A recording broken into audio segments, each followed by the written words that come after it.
Hey y'all, hope you all having a good night and feeling good.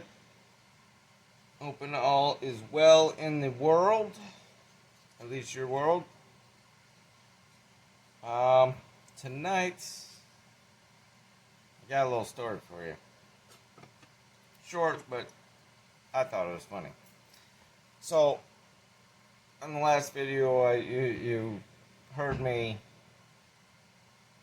complain about me not having any. I have no carb cleaner or parts cleaner. I usually keep an aerosol can besides the parts cleaner and the big one.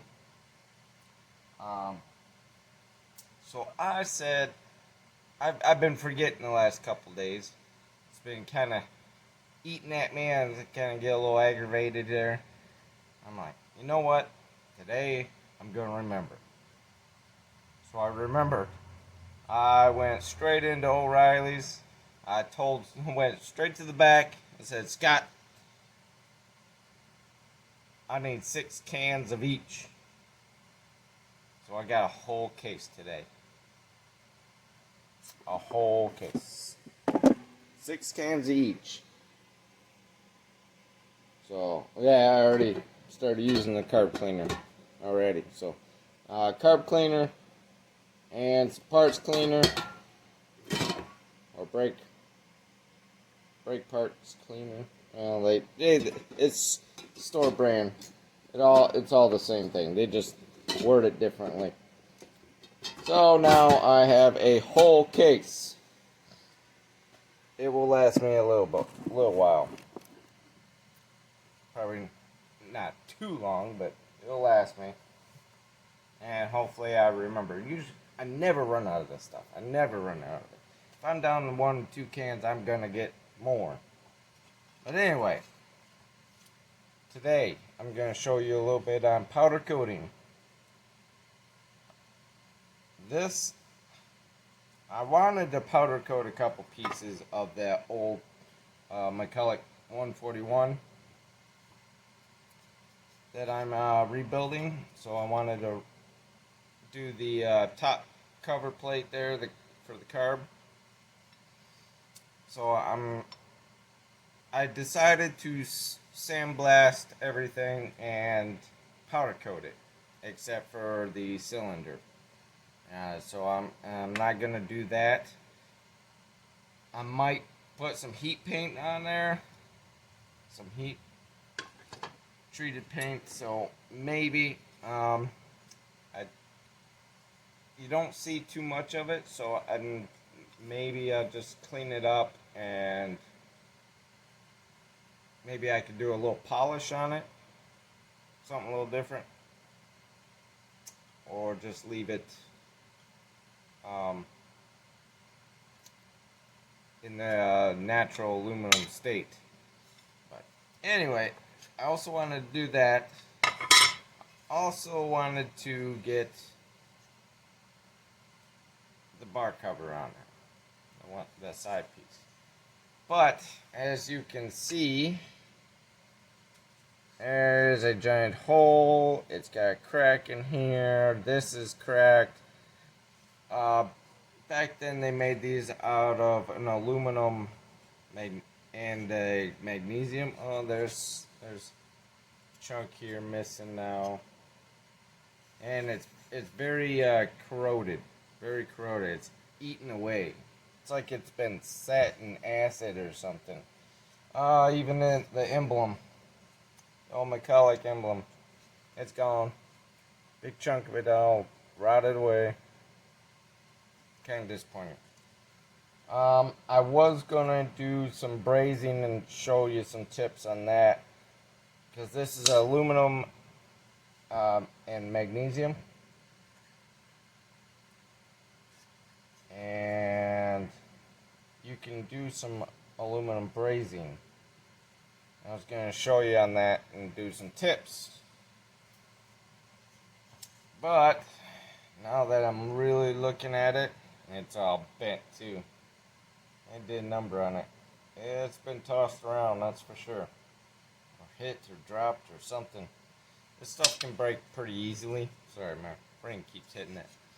Um, so as you can see, especially when it starts to get some oxidization and rot in there, and there's another hole, it will work as is, because the main part right here is what holds the bar to the saw. But if I'm going to go through the trouble and prepping all this, getting it cleaned up, and powder coating it, and I'm going to use this saw, I see these covers all over the place on the internet, on eBay and whatnot, so I'm thinking the best route now is to just get a replacement cover. Yeah, unfortunately. I want to keep everything all original as is, just with the new paint job, basically. Yeah, it ain't gonna happen. I already know I'm gonna have to replace a few other things on there that I don't want to, but it looks like I'm gonna have to. So it is what it is. You can't save every piece out there, as much as I try and beat myself up over trying to do this stuff, trying to make the best restoration possible for everything I do, because I do a lot of restoration stuff. I used to do a lot more, not so much anymore because I'm very busy. But, oh well. I'll replace that. But, I can show you how to do this. So I'm going to go through. I'm not going to show you the sandblasting in my cabinet over that big orange thing right there. I'm not going to go bother just showing you all that. Sandblasting is just blasting. I use a crush glass bead, which is good for aluminum parts. It works on pretty much anything, but it's safe for aluminum. That way it doesn't, when the glass, it hits and it shatters, and it doesn't heat up the aluminum, because you're going to be creating a lot of friction. Glass don't do that. The glass bead don't do that. So aluminum, or the 50-50 with these, it will expand, it will warp, it does, aluminum does some, it's picky, it does some crazy stuff. But, and then I did take off the dog ear on that was on here, on this cover. Definitely, handmade. See the saw marks from a jigsaw or something. They must have just made it out of just regular old tempered steel. Creative would get you out of a pinch, that's for sure. And it looks like it worked, because it's definitely been on there for a while. But I seen these on eBay. They were pretty cheap. Just get a replacement, and they're original. It was powder coated in gray, if I'm not mistaken. But that ain't nothing for me. I can just strip it and repowder coat it black, probably get it some contrast on there. Also, I did get some good news today, or I do have good news. I'll put the word out a little bit more about me expanding my my arborist world that I would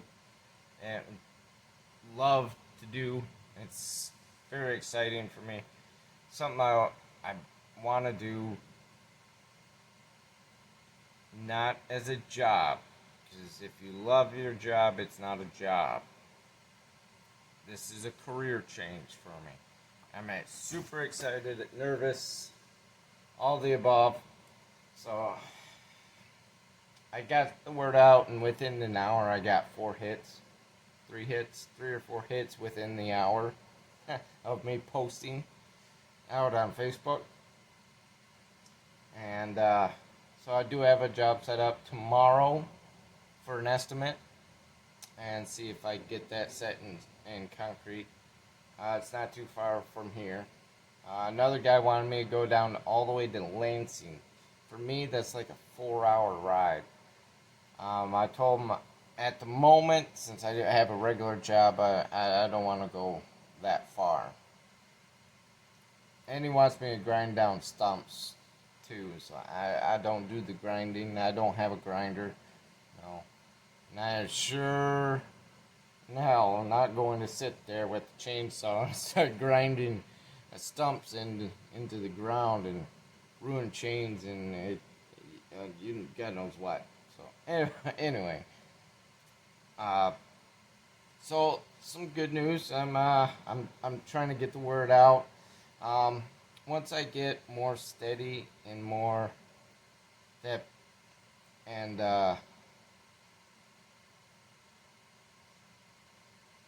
more steady, more work line, a name for myself.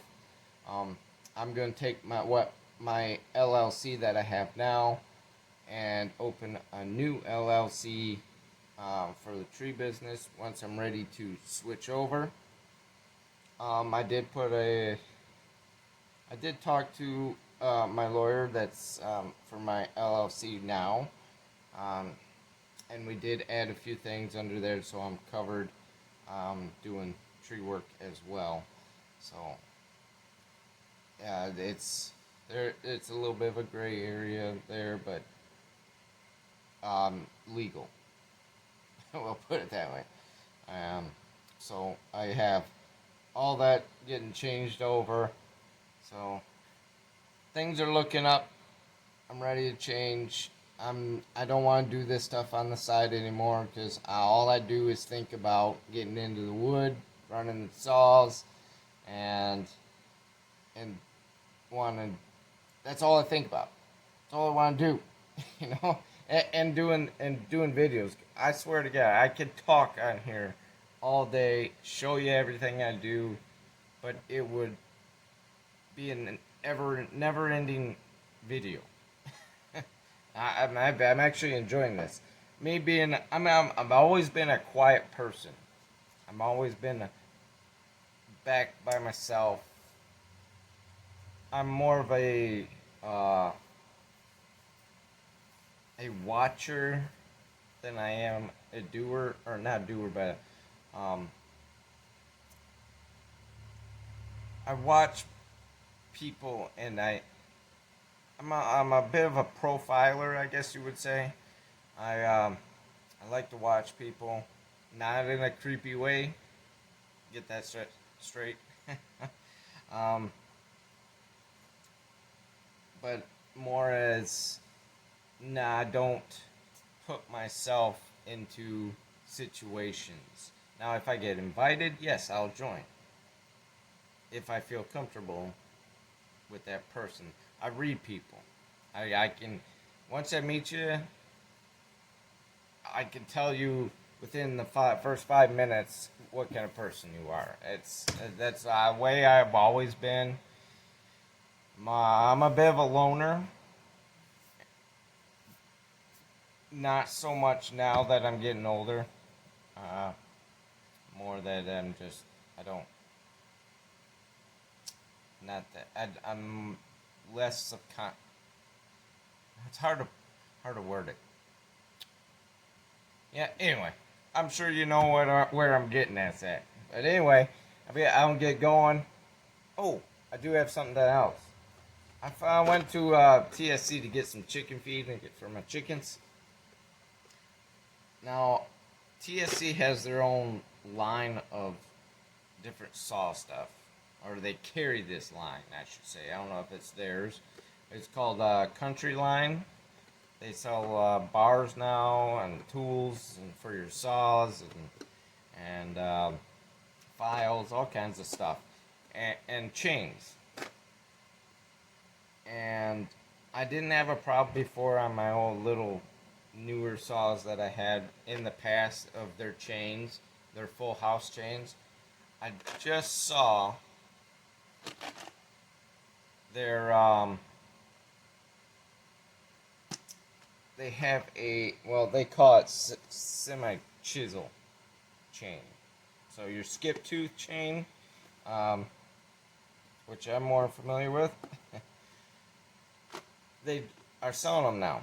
This one is this for my one of my other smaller saws. It's just a 18-inch Poland, which I do a lot of my cutting with. It's very great, good saw. I did a muffler mod on it, and it kicks butt. And I did a little tweaking on it, on my own. Um, kind of a little bit of a custom carb on it, whatnot. So anyway, I have the heater. So I'm gonna try this out, and when I do, I'll make a video, and I'll let y'all know how it goes. Kinda excited. See how it goes. I have not used a skip tooth chain in the past. I guess I have. But not this brand. That's for sure. So I know I don't have any more of those left. So it's been a while since I used a skip tooth chain. So I'll let you know how that goes. I do have my oven heating up to 400 degrees. And I'm gonna pop this in the sandblaster, get it done. With this, since it does have aluminum in it, I'm gonna have to do some metal prep, which takes a little bit, and I'll show you a little bit on that, just a little bit of a metal prep. So I will get back to you. So I'm back. I got everything all cleaned up, sandblasted, inside and out. I'm going to do both sides. When you go to sandblast, you got to make sure that every foreign material is off it. It has to be nothing but bare metal. Bare. Even the little bits of paint that I can see already. Found one. Every little bit of piece of paint on there needs to come off. So, anyway, what I'll do now, I'll show you. I'll drag you guys over here real quick. I'm gonna do it on the floor. Alright. So, I got me a little oil pan. Now, in the directions, it says... Okay, I'm back. Sorry, you can't see me very much. I'm going to do this on the floor. That's the best way to do it. Because this, when it comes to metal prep, it's acid-based. Actually, it's straight acid, so you don't want to mess with it. You don't want to get on your hands. So I got everything all sandblasted, all cleaned up. You want to be down nothing but metal, bare metal. Now, bare metal for powder coating is the best. That's your best adhesion. But with aluminum or porous metals such as this, because it's half aluminum, it needs to be metal prep, which creates an etch. It etches into the metal, and it puts a coating on it, a phosphate coating. That phosphate is very conductive. It works very good for powder coating. For when you powder coat, you're talking about electrodes. One end to your part needs to be grounded. Now, inside the powder gun, there is electro rod that runs down it, where your powder will come up and out the gun that is positively charged, which the positive charge will attract to the negative charge and take the powder and stick to that piece. Now, you gotta be very careful because you can easily blow it off. It's it could be because the powder, all it does is sit on the metal. Once you take that charge off, it's no longer attracted to the metal, but it will stay to the metal, if that makes sense. So we're gonna let this sit for, I think it said 15 to 30 minutes, for at least 30 minutes. So we're gonna let this sit for 30 minutes. I get up off the floor. So make a little more sense. Here is the powder gun. So the powder goes in the tube. It blow with air, which is no more than 10 psi. So it's not a lot. I don't even spray it that much. So got a little alligator clamp. You once you hang the part, the alligator clamp goes onto the part, which is on a rod or some type of hanger, so you can hang it up into the oven. Now it all gets charged through the gun to the part. That's why it sticks, if that makes sense. Over here, I'm going to turn my little light on here. A special light. Yep, and it smells. The oven's already up to 400 degrees, which is good. I'll show you the oven. Here's the oven. So it's not too big. It's not too small either. It's not too bad. It's got that. You can put shelving in there. I have rods set up there where I can hang my parts up. And this thing likes to rattle sometimes. So, yeah, so that's that. Oh, I didn't show you guys. It's a little sawdusty. Yeah, my hard at. If you all want vinyl decals, I make a bunch of different kind of vinyl decals. So I make all kinds of stuff. Usually it's just the silhouette stuff. I'm gonna get into the printing vinyl decals, but later on down the road, if it all works well. But yeah, I do all those vinyl decals and whatnot. So if you have a design or want some decals, you can email me over some pictures, or they have to be more of a silhouette picture. That's just the way my software is designed, and that's the only way I can print them out. I do have a couple colors. I have white and black, and I believe a matte black too. Those are the permanent vinyl. I have a removable vinyl as well, which I believe is in matte black or gloss black. I don't remember which one, but yeah, if you want some decals, I can make some.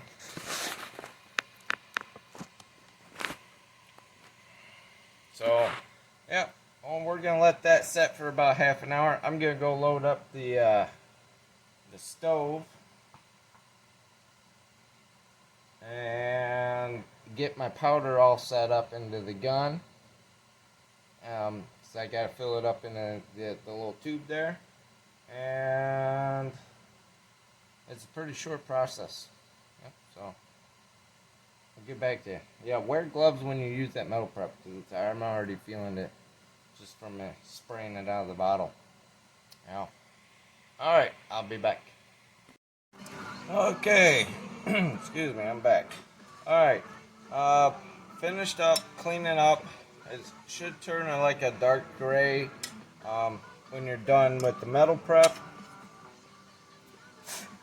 I went through it with a file. I filed smooth. Sorry, I forget what side the camera's on. So I went file smooth the top of the screw head. Sometimes, you know, with flat head, if you notice, if you have anything that's a little on the older side, flat head tends to, you know, you strip and you peel over that edge and it sticks up. I like to have everything smooth, looking good, like new. So I just go through with a light file and straighten it out. I also noticed there is a little dent right here, like something's got dropped off it. You can kind of see it there. So I'm going to do a little bit of work. Like I said, I've been a metal fabricator for a long time.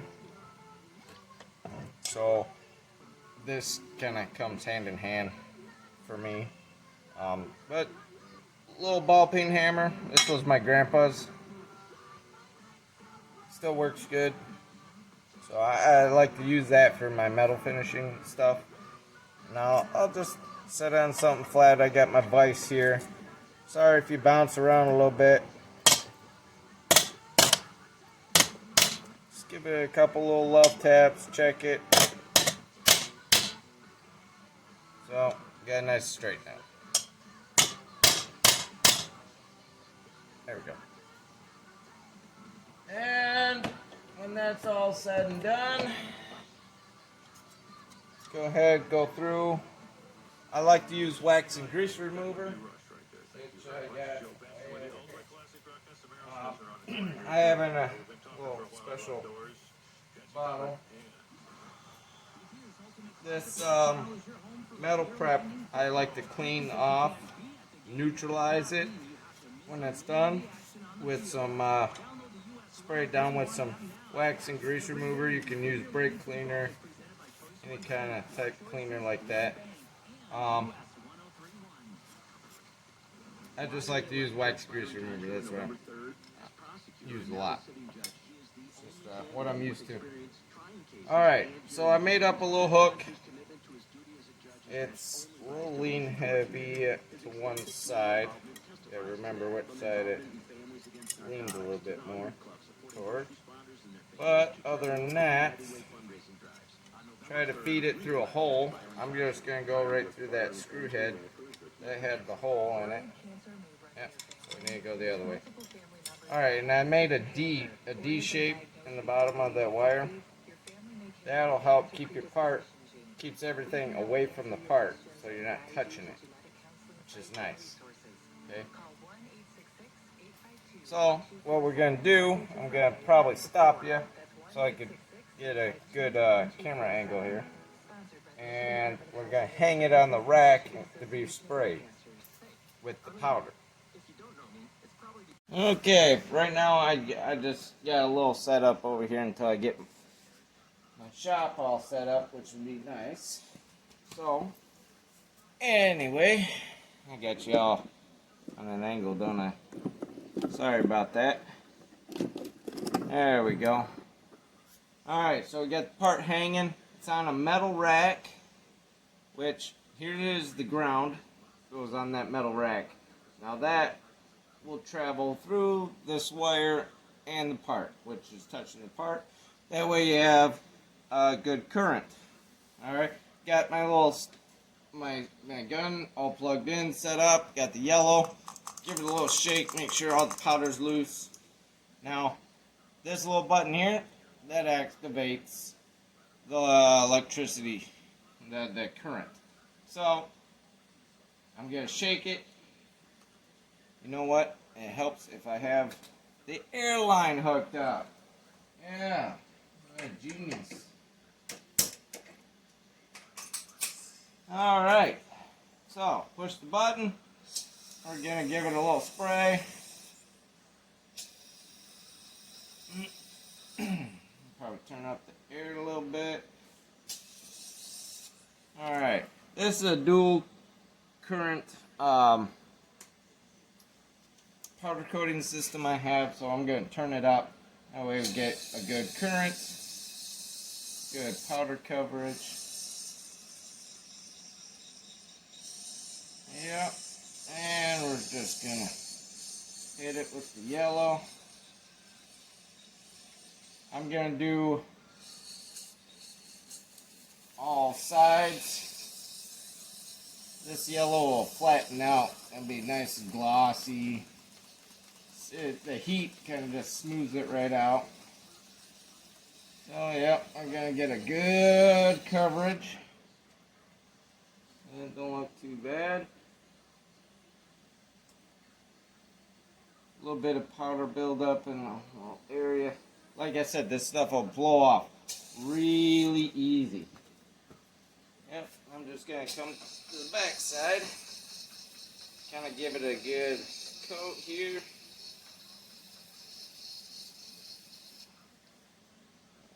Let's see if I can turn this around here.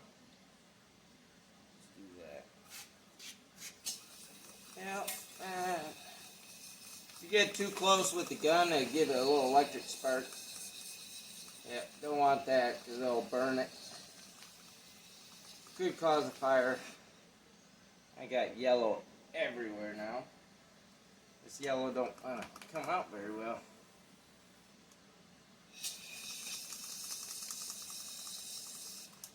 Yep, alright. I don't need it completely coated on here. I just want a little bit of a coverage just to help it protect it from any other corrosion, because I don't want any more corrosion happen to it. Sometimes you get a little fibers, you can grab them, pull them off. So we got a good coat. That'll coat all the way around. That powder sticks fairly well. Some colors are a little difficult than others. So what we'll do, and I just bumped it with my hand there. No biggie. Just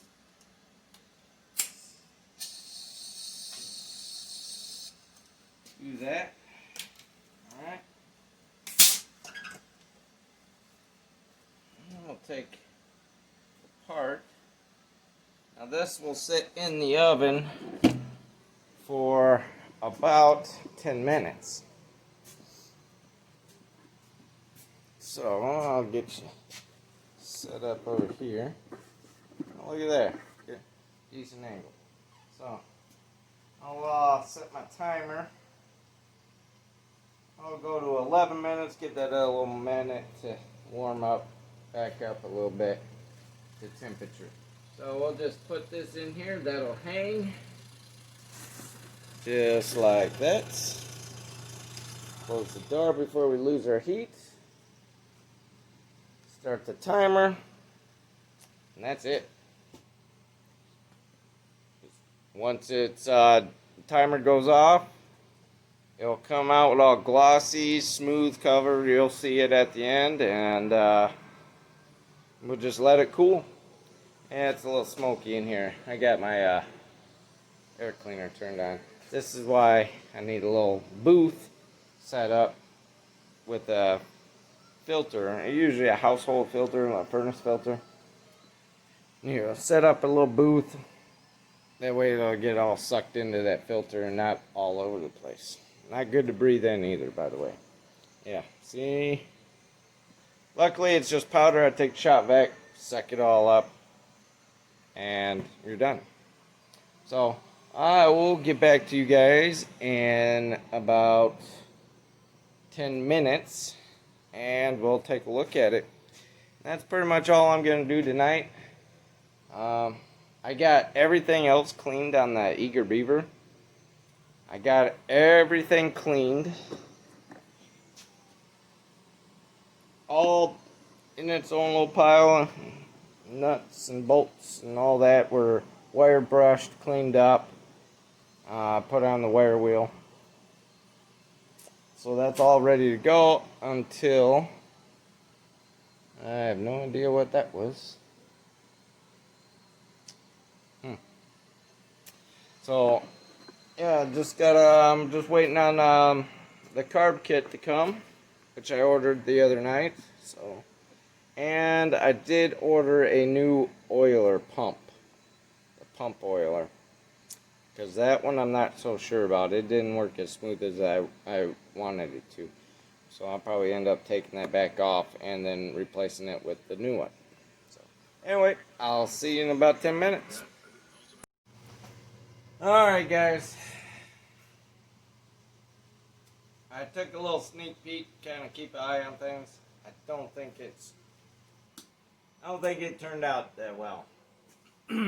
Sometimes with some parts, it just don't like the powder. What you have to do at times is preheat the item that you want powder coated, which means 400 degrees. Put it in the oven for 10-15 minutes, and that'll help bake out the impurities of the metal, which I probably should have done that with this since it is old and a porous metal. I would help out tremendously. Well, yeah, I should have preheated before I powder coated it, because it didn't look too good.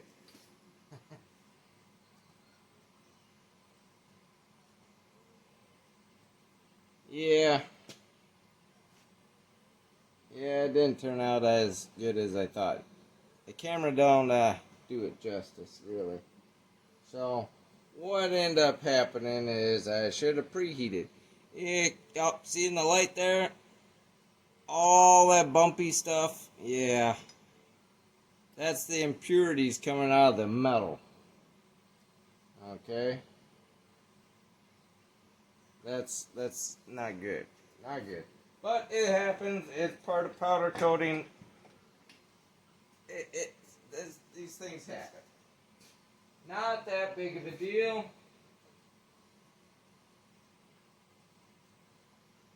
Oh well, yeah. It didn't get that great of a coverage either, which that's not a big deal either. If it turned out smooth and not a great coverage, all I would have done was I would have just let it cool down to about 100 degrees and put more powder on it and rebake it. There's nothing wrong with doing that way. Unfortunately, this is just one of those things I'll have to strip down, which takes like 5 minutes at the most. The powder coating stripper I have is, which is biodegradable, which is kind of weird for what it does, because it just melts it into liquid. It's crazy, because powder coating is very tough. It's hard to do, and it's chemical resistant as well. But when it comes to this stripper that I have, it's something. It just turns it into a liquid. But that's what I'm gonna have to do, and maybe tomorrow night. Oh no, tomorrow night. Not a good night. I got a little bit to do. Now I gotta go do that tree estimate, which I'm pretty excited about. But hey, it's part of the game.